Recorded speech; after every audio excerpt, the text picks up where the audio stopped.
सावधान सिद्ध ब्रह्मनाथ।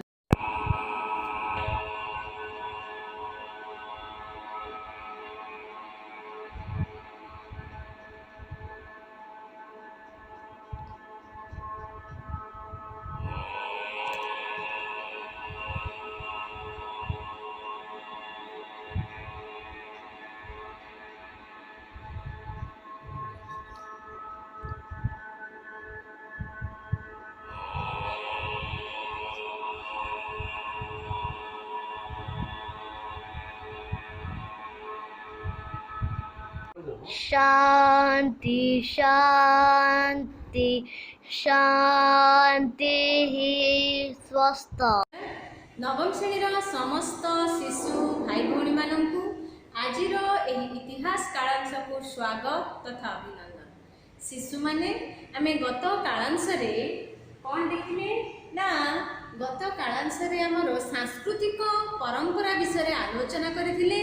सांस्कृतिक परंपरा रे आमे कौन कौन आलोचना करथिले ना वैदिक संस्कृति, नृत्य, संगीत, स्थापत्य कला, स्थापत्य कारुकार्य, एमती आमे विभिन्न विषय गुड़िक आलोचना करथिले।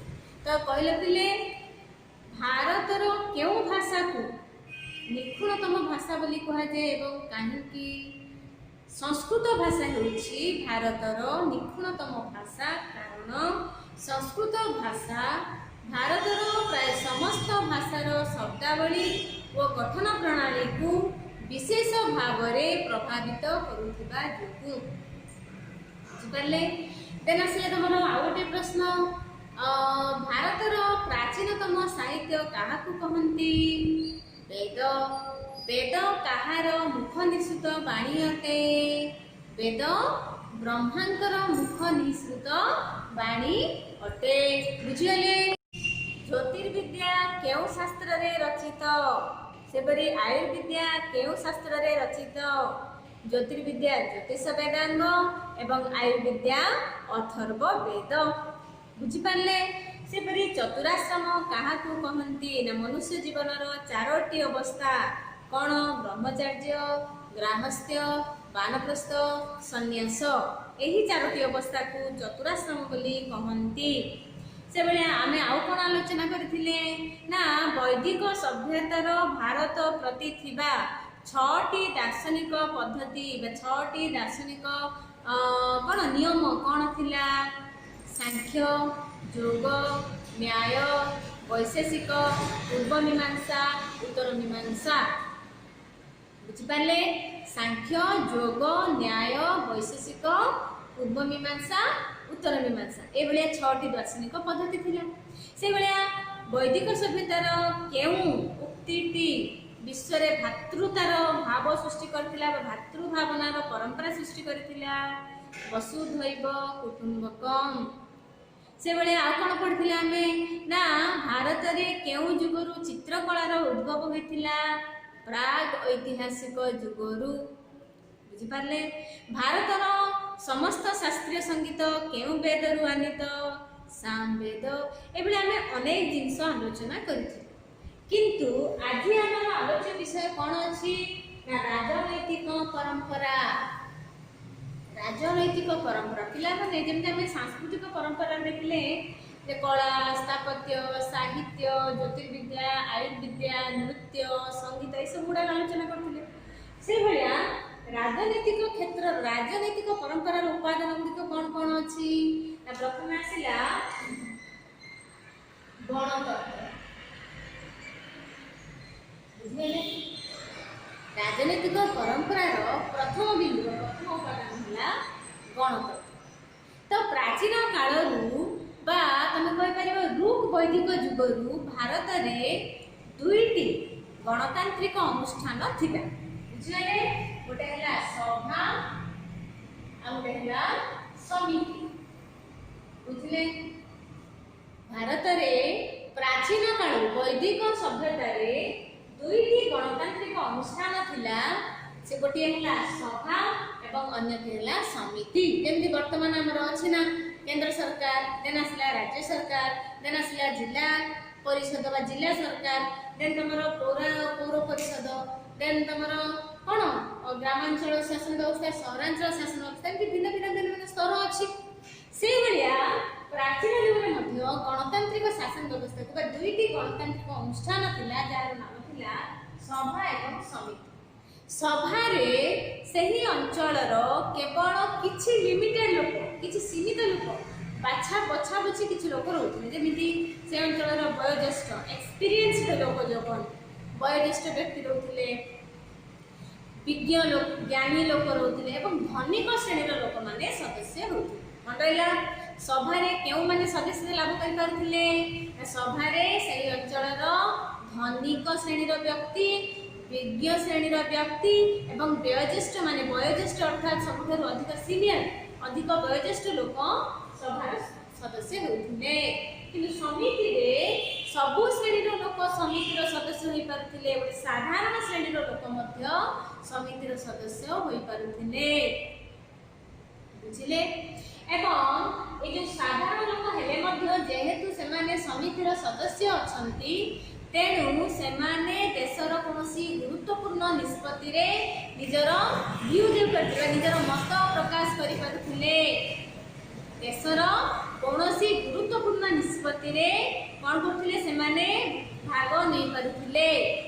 ଯଦି କୌଣସି ସ୍ଥାନର ରାଜା ଏକଛତ୍ରବାଦୀ ହୁଏ ବା ସ୍ୱେଚ୍ଛାଚାରୀ ହୁଏ, ତାହେଲେ ସେମାନେ କ'ଣ କରିପାରୁଥିଲେ?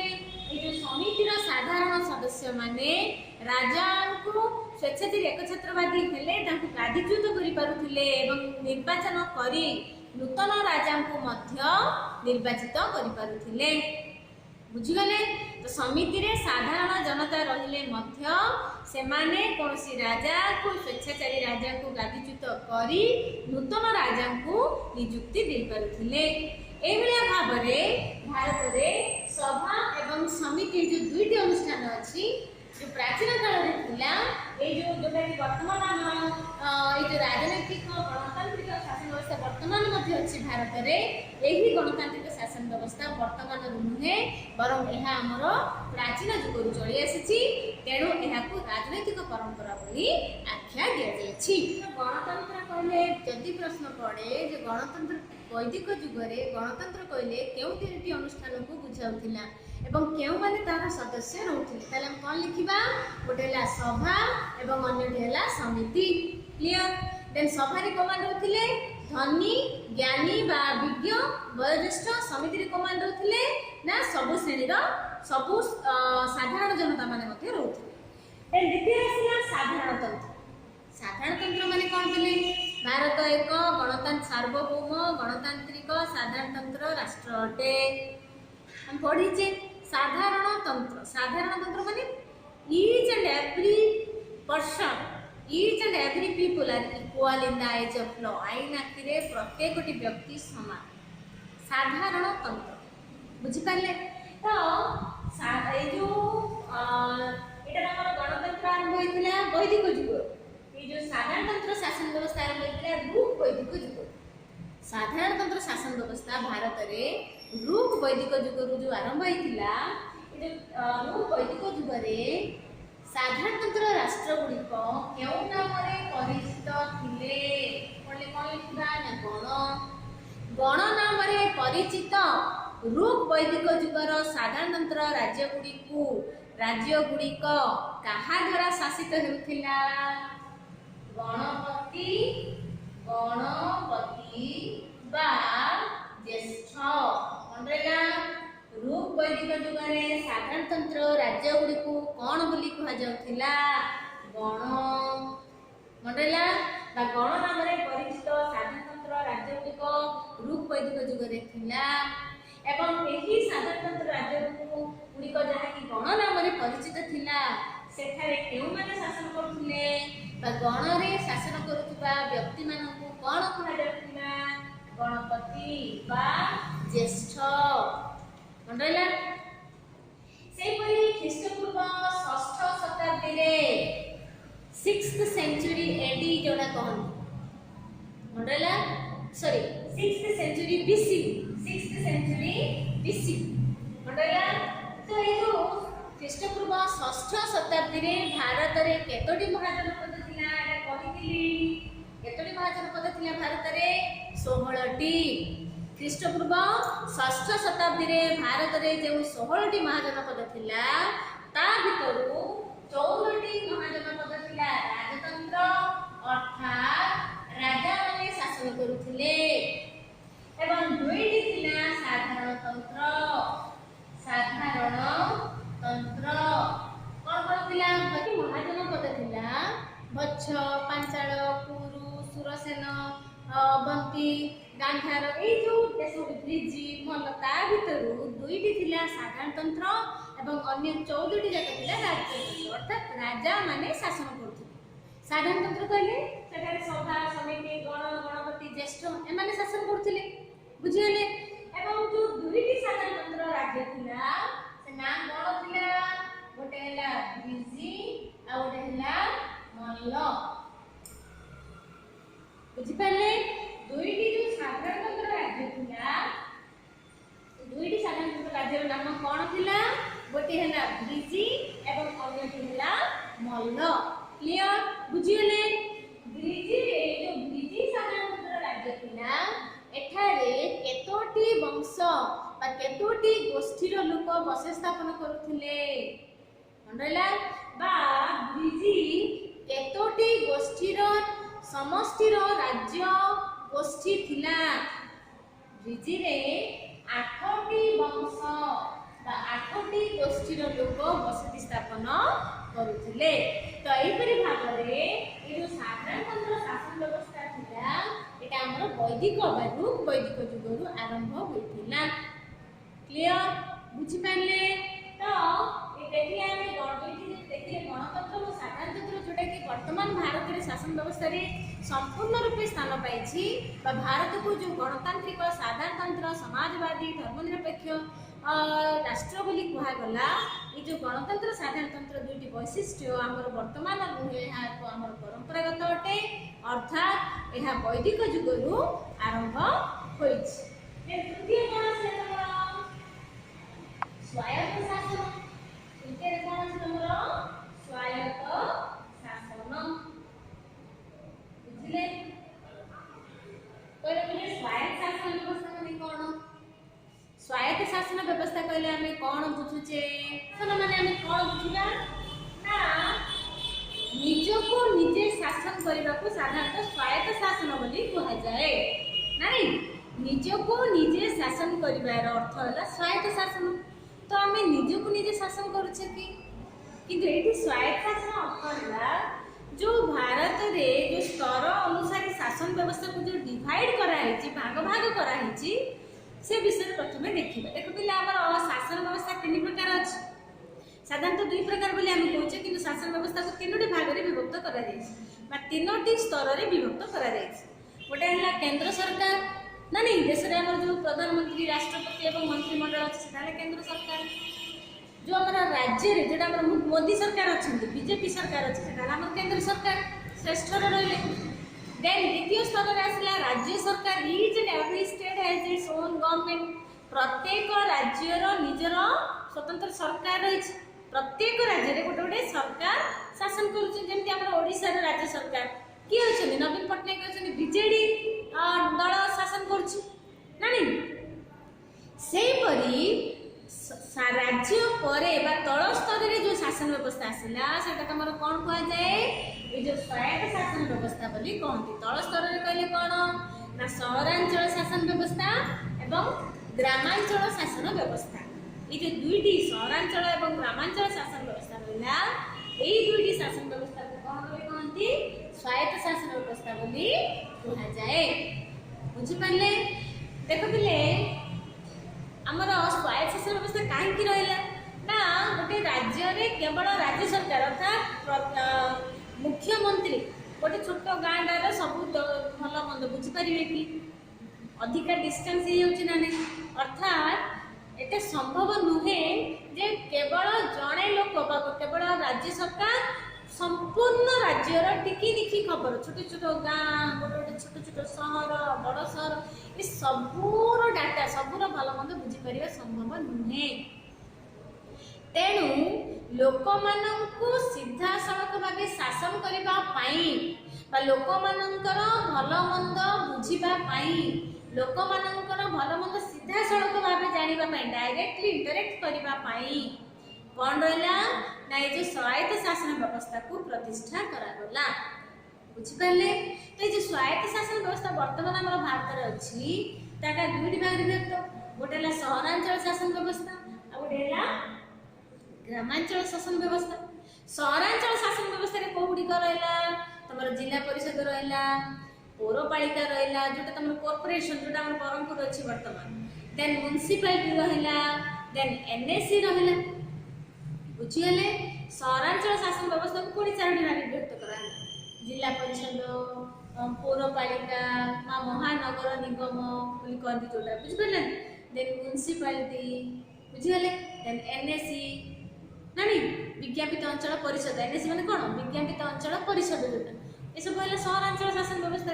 देन ग्रामांचल शासन व्यवस्था कौन आसला कि ना ग्रामांचल आसला तुमर पंचायत समिति ग्राम पंचायत समिति एवं ग्राम पंचायत एमती दुईटी भाग रहा ग्रामांचल शासन व्यवस्था। तो जो सहरांचल एवं ग्रामांचल शासन व्यवस्था दुईटी जाक कौन बोली कहती स्वायत्त शासन व्यवस्था जोटा कि तुम वैदिक जुगरू अच्छी जो स्वायत्त शासन व्यवस्था वर्तमान भारत में प्रचलित वर्तमान आधुनिक भारत में सृष्टि नुहे। यही स्वायत्त शासन व्यवस्था भारत में वैदिक जुगरू आरंभ होता जोटा कि वर्तमान सुधा आम देश में प्रचलित बुझीगले। प्राचीन जुग कौन करते ना गोटे अंचल को विभिन्न ग्राम वार्ड एमती विभिन्न भिन्न भिन्न स्तर में भाग करी शासन व्यवस्था परिचालन करते। गुप्त जुगरे चंद्रगुप्त मौर्य किए भारत में चंद्रगुप्त मौर्य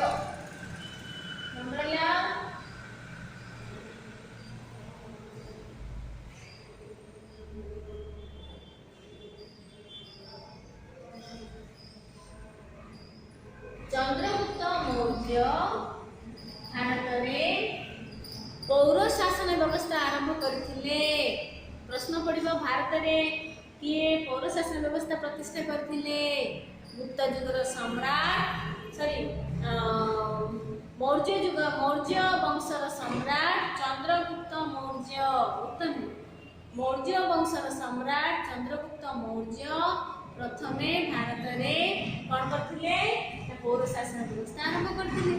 सेपरि 1882 मसीहारे बुझिले 1882 मसीहारे लॉर्ड रिपन भारत में कौन करथिले ना ये स्वायत्त शासन व्यवस्था आरंभ करथिले।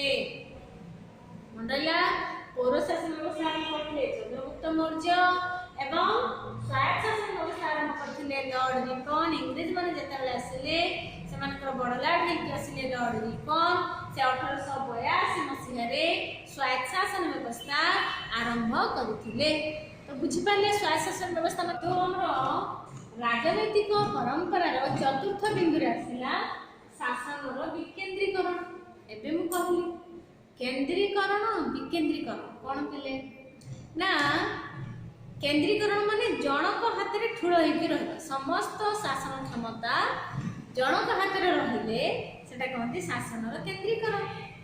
विकेंद्रीकरण माने शासन क्षमता जनक हाथ में न रही समस्त मध्य बांटी देवाकू क्षमतार विकेंद्रीकरण बोली कहते। मुझे तुम उदाहरण देखी बुझेली भारत में किसी क्षमता केंद्र सरकार रही आउ किसी क्षमता राज्य सरकार को दि जाइए आउ किसी क्षमता स्वायत्त शासन व्यवस्था को दिगला लोकल सेल्फ गवर्नमेंट जोड़ा कहते। स्वायत्त शासन व्यवस्था को इंग्रेजी में कौन कहे आम लोकल सेल्फ गवर्नमेंट नुह लोकल सेल्फ गवर्नमेंट एटा को स्वायत्त शासन व्यवस्था बोली कहूँ बुझीगले। तो भारत में वर्तमान कथा भी कहवा जो भारत में वर्तमान क्षमतार केंद्रीकरण रही ना विकेंद्रीकरण होते निश्चित रूपे क्षमतार विकेंद्रीकरण अर्थात क्षमता जनक हाथ में ठूल हो न रही ସମସ୍ତ ସ୍ତର ଅନୁସାରେ ପ୍ରତ୍ୟେକ ଲୋକଙ୍କୁ ବାଣ୍ଟି ଦିଆଯାଇଛି। ଅର୍ଥାତ୍ କିଛି କ୍ଷମତା କେନ୍ଦ୍ର ସରକାରଙ୍କ ମୁଖ୍ୟ କ୍ଷମତା କେନ୍ଦ୍ର ସରକାରଙ୍କ ହାତରେ ରହିଲେ ମଧ୍ୟ କିଛି କ୍ଷମତା ରାଜ୍ୟ ସରକାରକୁ ଦିଆଯାଇଛି ଏବଂ ଆଉ କିଛି କ୍ଷମତା କାହାକୁ ଦିଆଗଲା ନା ସ୍ୱାୟତ୍ତ ବ୍ୟବସ୍ଥାକୁ ବା ସହରାଞ୍ଚଳ ଗ୍ରାମାଞ୍ଚଳ ଶାସନ ବ୍ୟବସ୍ଥାକୁ ପ୍ରଦାନ କରାଯାଇଛି। ତେଣୁ କ୍ଷମତାର ଏଠାରେ ବିକେନ୍ଦ୍ରୀକରଣ ଭାଗ ଭାଗ ହୋଇପାରିଛି। ତ ଏଇ ଯେଉଁ ବର୍ତ୍ତମାନ ଯେଉଁ କ୍ଷମତାର ବିକେନ୍ଦ୍ରୀକରଣ ହେଇଛି ଏଇଟା ମଧ୍ୟ ଆମର ଆଧୁନିକ ଯୁଗର ପରମ୍ପରା ନୁହେଁ, ଆଧୁନିକ ଯୁଗର ରାଜନୀତି ନୁହେଁ। ଏହା ବି ତମର କୋଉ ଯୁଗରେ ଥିଲା? ସେଇ ବୈଦିକ ଯୁଗରୁ ଆରମ୍ଭ ହୋଇଥିଲା। ପ୍ରାଚୀନ ଯୁଗରେ କ୍ଷମତା ରାଜାଙ୍କ ହାତରେ ଥିଲେ ମଧ୍ୟ ମନ୍ତ୍ରୀମାନଙ୍କୁ ରାଜତନ୍ତ୍ର ସମୟରେ ଯେଉଁ ଯେଉଁ ଦେଶରେ ଯେଉଁ ଅଞ୍ଚଳରେ ରାଜତନ୍ତ୍ର ଥିଲା, ରାଜା ସ୍ୱେଚ୍ଛାଚାରୀ ନଥିଲା, ମନ୍ତ୍ରୀମାନଙ୍କୁ ମଧ୍ୟ କିଛି କ୍ଷମତା ମନ୍ତ୍ରୀ ପରିଷଦ ବି ସେମାନଙ୍କର ଥିଲେ, ସେମାନଙ୍କୁ ମଧ୍ୟ କ୍ଷମତା ଦିଆଯାଇଥିଲା ଏବଂ ସେମାନଙ୍କ ପରେ ଲୋକମାନଙ୍କୁ ପ୍ରଜାମାନଙ୍କର ହିତ ପାଇଁ ସେମାନେ କାମ କରୁଥିଲେ। ସେପରି ଯେତେବେଳେ ସାଧାରଣତନ୍ତ୍ର ରାଷ୍ଟ୍ର ପ୍ରତିଷ୍ଠା ହେଲା ସେହି ସମୟରେ ମଧ୍ୟ କ୍ଷମତା କେବଳ ଜଣଙ୍କ ହାତରେ ଠୁଳ ହୋଇ ନ ରହି ପ୍ରତ୍ୟେକ ସ୍ତର ଅନୁସାରେ କ୍ଷମତାର ବିକେନ୍ଦ୍ରୀକରଣ କରାଯାଇଥିଲା। ତ ଏଇଟା ତମର ହେଲା କ'ଣ? ଶାସନର ବିକେନ୍ଦ୍ରୀକରଣ। ପଞ୍ଚମ ବିନ୍ଦୁ ଶେଷ ବିନ୍ଦୁରେ ଆସିଲା ପ୍ରଶାସନିକ ପଦ୍ଧତି। ଇଂରାଜୀରେ ଆମେ କ'ଣ କହୁଛେ? ପ୍ରଶାସନିକ ସିଭିଲ ସର୍ଭିସ ଯୋଉଟା କହନ୍ତି, ପ୍ରଶାସନିକ ସେବା ବା ସିଭିଲ ସର୍ଭିସ ବୋଲି କହୁଛନ୍ତି। ସିଭିଲ ସର୍ଭିସ ମାନେ ସାଧାରଣତଃ ଆମ ମନକୁ କ'ଣ ଆସୁଛି? ପ୍ରଶାସନିକ ସେବା ବା ସିଭିଲ ସର୍ଭେଣ୍ଟ ବା ସିଭିଲ ସର୍ଭିସ ଏଇ ଯେଉଁ ଶବ୍ଦ ଗୁଡ଼ା ଆମେ ଶୁଣୁଛେ ସାଧାରଣତଃ କ'ଣ ଆସିଯାଉଛି? କେଉଁ ୱାର୍ଡ ଗୁଡ଼ାକ କେଉଁ ଟର୍ମ ଗୁଡ଼ାକ? ନା ଆଇଏଏସ୍, ଆଇପିଏସ୍, ଓଏସ୍, ଓପିଏସ୍, ଆଇଜେଏସ୍। ନାଇଁ, ଆଇଏଏସ୍ ମାନେ ଇଣ୍ଡିଆନ ଆଡମିନିଷ୍ଟ୍ରେଟିଭ ସର୍ଭିସ। ପ୍ରଶାସନିକ ପଦ୍ଧତିକୁ ଇଂରାଜୀରେ କ'ଣ କହନ୍ତି? ପିଲାମାନେ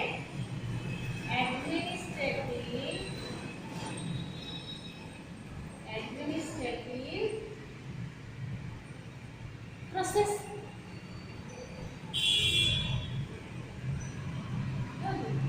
administrative process ये जो administrative process बा सरकार गठन हेबा परे देश रे सुशासित शासन प्रतिष्ठा पाई जो प्रशासनिक सेवा आरंभ कराଯାଇଥିଲା बा जो ऑफिसर माननकु नियुक्ति दिया जायतिला ताकू ही कहନ୍ତି प्रशासनिक पद्धति। केवल जे मंत्री जड़े शासन करदब, मंत्री माने निज मुंड फटे करदब नुहे। गोटे मंत्री पछरे हमर केते जण सिविल सर्वेंट प्रशासनिक सेवा रे कोन क्वालिफाई करथिबा परीक्षा रे कृतकार्य करथिबा व्यक्ति माननकु आईएएस ऑफिसर बा एडमिनिस्ट्रेटिव ऑफिसर बोली कहନ୍ତି।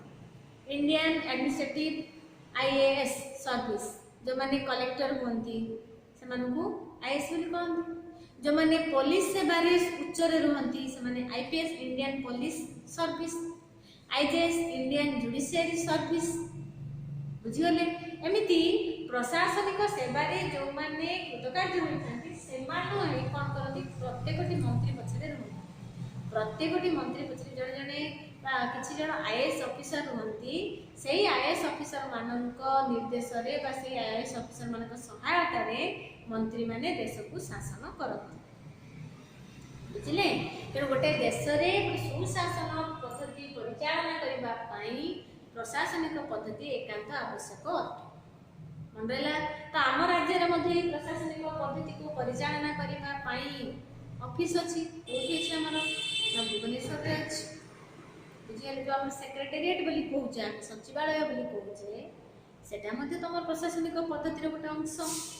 सेक्रेटेरिएट रे जो अमलातंत्र माने शासन करती बा सेक्रेटेरिएट जो अमलातंत्र माने कार्य करती, अमलातंत्र माने इंग्रजी रे कोन कहूचे पिले? ब्यूरोक्रेट्स। ब्यूरोक्रेट्स से माने कोन ए जो प्रशासनिक पद्धति द्वारा नियुक्ति थिबे एवं देश पई बा राज्य पई से राज्यर राजनीतिक क्षेत्र पई कार्य करंती। ये जो अमलातंत्र आईएएस ऑफिसर आईपीएस ऑफिसर प्रशासनिक सेवा प्रशासनिक पद्धति ए सब गुड़िक तुम कौ सभ्यता आरंभ होती वैदिक सभ्यता आरंभ हो। तो पिला माने आज आम कौन कौन आलोचना कले ना आम राजनैतिक परंपरा 5टी बिंदु पर आलोकपात कले। प्रथम गणतंत्र जो आम देखिले जे सभा समिति नामक 2टी अनुष्ठान रही एवं सभारे वयोज्येष्ठ विज्ञ व कौन रहे धनिक लोक रहुଥିବା बेले समिति सब श्रेणी लोक रही साधारणतंत्र आम कौन देखिले ना साधारणतंत्र कहले कौन बोली कहला ना गण बोली कह जाउतिला एवं गणरे गणपति बा ज्येष्ठ द्वारा शासन होतिला। स्वायत्त शासन आम कौन देखिले ना पौर शासन व्यवस्था भारत में चंद्रगुप्त मौर्य आरंभ करथिले एवं लॉर्ड रिपन 1882 मसीह रे कौन करथिले स्वायत्त शासन व्यवस्था आरंभ करथिले। एमती शासनर विकेंद्रीकरण नाम देखिले जे भारत में शासन क्षमता जनक हाथ रे ठूल न रही स्तर अनुसार प्रत्येक सरकार को बांटी दिया जाइछि। एमती प्रशासनिक सेवा देखिले जे भारत रे सरकार को सहायता करबा पई सहायता करबा पई जो पद्धति अनुसृत हेछि ताहा हला प्रशासनिक पद्धति। तो पिला माने आज हमर राजनीतिक परंपरा सरिला आशा करुच्ची भिडियोटी को भल भाव देखिए एवं टेक्स्ट बुक खोली बारंबार प्रत्येक श्रेणी में प्रत्येक कालांश शेष में कहूँ टेक्स्ट बुक निश्चित रूप ओपन करेंगे और धाड़ी धाड़ी ताकू पढ़े तथापि मध्य अधिकांश पिला बही खोलु नाहांती एटा आमे संपर्क करी जानि सारिलुनी। तेणु प्रत्येकटी शिशु केवल इतिहास कहूनी सबू विषय टेक्स्ट बुक को निश्चित रूपे थरोली पढ़े जहाँ डाउट अच्छी से गुरुजी को पचार। रहुछि धन्यवाद।